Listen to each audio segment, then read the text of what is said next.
Hi everyone, and I'm just so delighted to be here, and I'm so delighted that you're here watching this with me.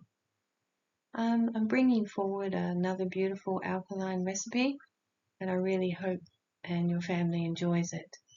It's so easy to do, it's very dense, it's very nutritious, um, lots of great nutrition in it, and you can freeze it and keep it for 2 or 3 months and pull on your reserves when you don't feel like cooking.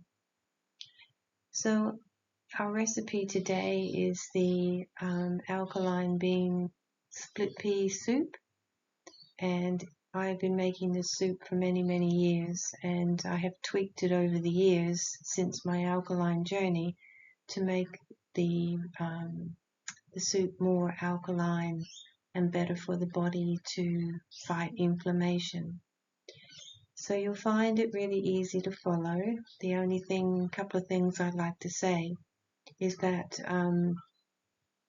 please don't put any salt when you're boiling your peas down in the beginning of the first steps, as the salt will stop the peas from breaking down and they stay hard. So don't put any seasoning or salt or anything in it, only water until you get to the steps later. I think it's step 6. And then, of course, you'll probably want to dunk some beautiful, yummy, crusty bread in it.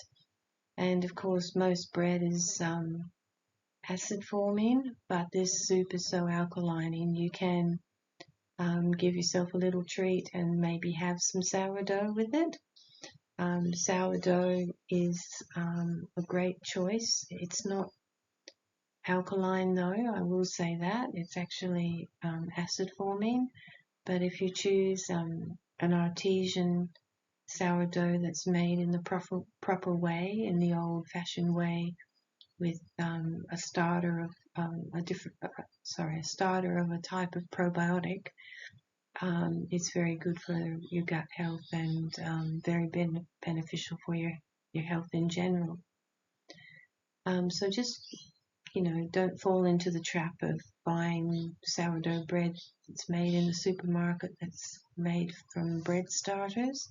You need to have the artesian type that is made with in the old-fashioned way that sourdoughs were made. So I just wanted to also say that over the years I've observed cooking and my creative talents, because I love to cook. And I've noticed that, if your heart's not in it on the day and you don't feel like doing it, or you feel like, oh, I have to do this, or, the energy of your, you yourself can reflect in your cooking. So always cook with passion, love, and,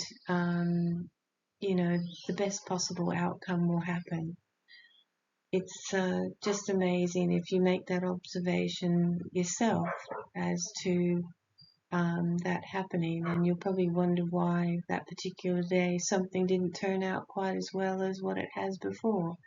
So we're all energetic beings, and our energy affects the outcomes, good and bad. Okay, that's all I wanted to say. So leave any comments or ask any questions in the comment box below. I'd be delighted if you like, share and subscribe this recipe to your friends and family. That would be awesome. So I would just like to say I hope you have an awesome day, and thank you for coming by and visiting. And we'll see you when I do the next alkaline video. Bye for now.